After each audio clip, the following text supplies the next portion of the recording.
Randy McKee here with Soccer 605. I'm here with Coach Chris Derry.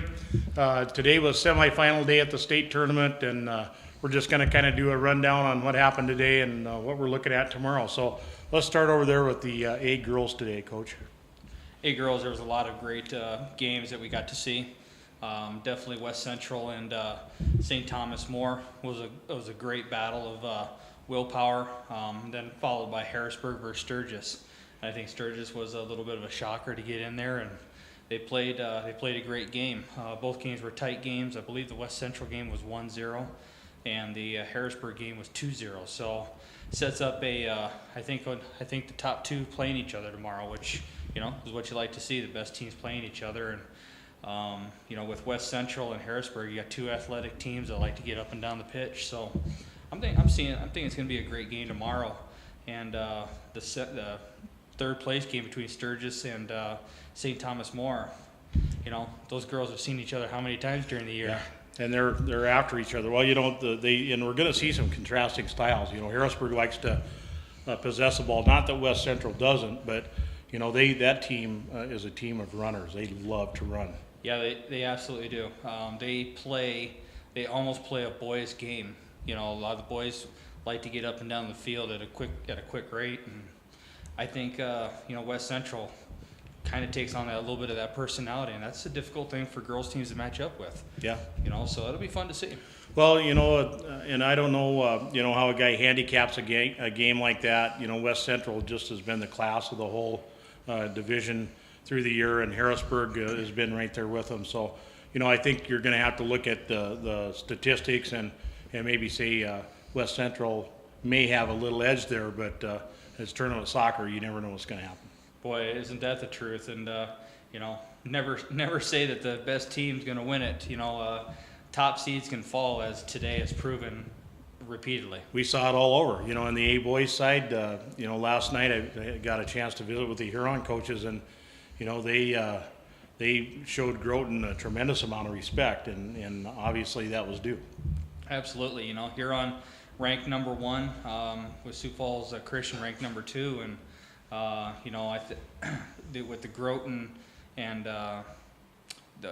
Huron battle, 1 versus 4, and it wasn't a game. I mean, it was I didn't hear the final score of the game, but I know it was 3-0 at one point for Groton, and that just shows you Groton last year took it to heart, losing in that championship match, to James Valley Christian, a destined James Valley Christian last year. They were on a mission, and they've come back this year, and they're not going to let it happen again. And there they are, number 4 versus the number 2 seed, and of course Sioux Falls Christian on the other side. Yeah, I had a chance in the last couple of days to talk to some of those Groton players, and you can literally see it in their eyes. They believe they're destined to lift that cup tomorrow. Just talked with some of the Sioux Falls Christian guys, though, and the team that they have this year, you can't say enough good things about them. They play a tremendous style of soccer for the A division, and the way they play soccer, they could play in the AA division and make some noise there too. I think the gap used to be there was a big gap between the AA and the A, as you and I have seen over the years, and I think that gap has closed some. And Sioux Falls Christian versus Groton tomorrow is going to be a heck of a battle, and it's going to be I think it's going to be probably one of the better matchups tomorrow of all the games, because it's going to be you talk about the contrasting styles of West Central versus Harrisburg. Oh yeah. There is no bigger contrasting style than Groton versus Sioux Falls Christian. Pretty versus blue collar. Yeah, that's for sure. And Groton, that everybody on that team is not afraid to reach out and touch someone. Oh, absolutely not. And they're a fun team to watch. And I had the pleasure of refereeing them yesterday, and they'll get right up after it. They'll make Sioux Falls Christian work, so that'll be a great match. Do you think the assignment of the center ref will have an impact on the game? No.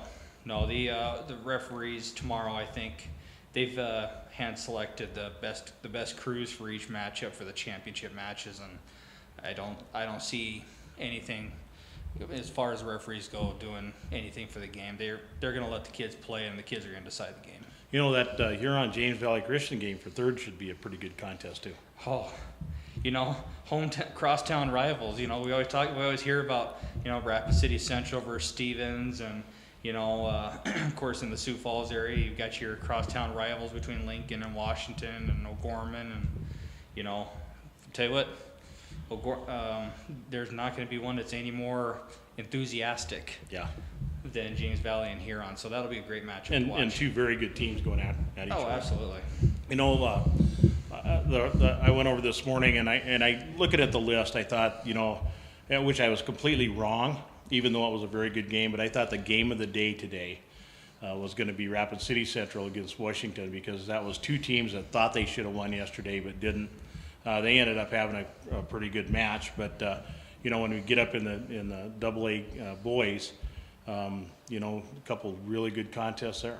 Oh, there were some great matches today on the semifinal brackets. You know, Lincoln and Spearfish was a classic, an instant classic. You know, as you know, you hear on TV, but they went to double overtime for a 4-3 win for Lincoln. You know, Spearfish jumps out to a 2-0 lead in the first 8 minutes.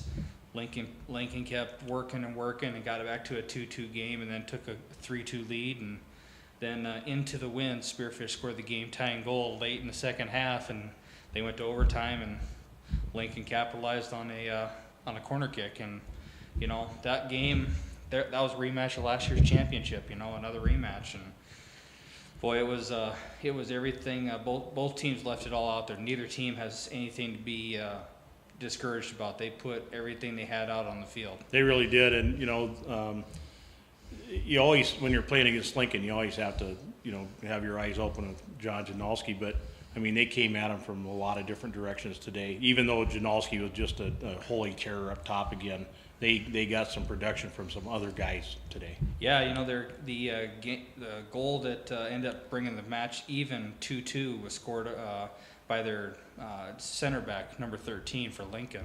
And he got up there high in the air, just jumped above everybody and headed a ball in for a great header goal. And you know, they had contributions from absolutely everywhere. I mean, you know, I don't know all the kids' names real well, but you know, Ganalski was definitely the catalyst that put everything out there. But you know, don't take anything away from Belhaj or you know, any of the other kids. It was a team effort, and Spearfish, again, my hat goes off to them. You know, those boys out there battled, and it was fun to watch. Number 12 for Spearfish, Alec Baki, and number 15, Blaine Bacon, go against Adam Belhaj and John Ganalski. That was, as I was sitting over there with a bunch of spectators and onlookers, everyone was talking about the matchup. Well, and it was almost like a chess matchup, but a chess matchup with chains and guns and